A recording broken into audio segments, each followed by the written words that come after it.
kaerajaan.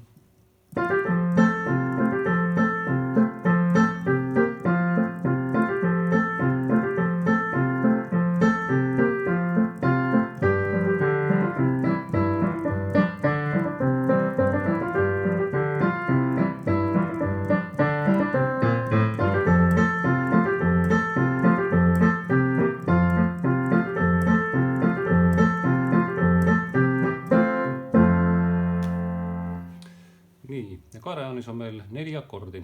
Esimene on F-tuur ja seda saab mängida sellisel kujul.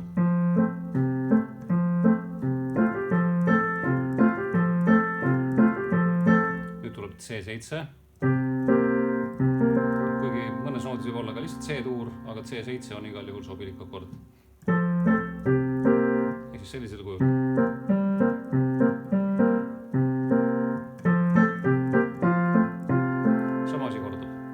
B-osa, kas on kesod keerulised?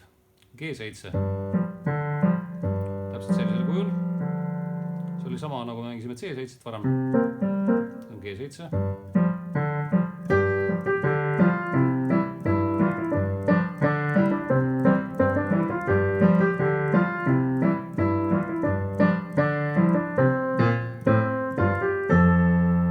Ja siis seal on noodis veel üks bassikäik.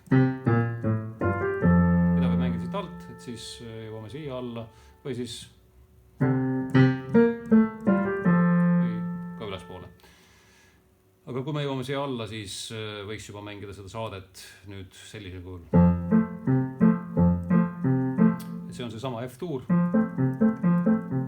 lihtsalt mängituna madalamas registris, et siis võtan bassi siit ja teen hüppe siia ja mängin nüüd.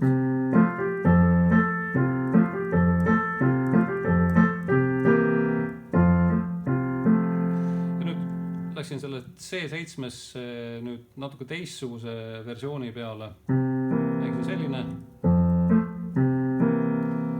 Võiksin ka mängida nii nagu sellisel kujul, aga isegi see on parem, sest et need 2 heli lahenevad nüüd nendesse nootidesse nagu paremini.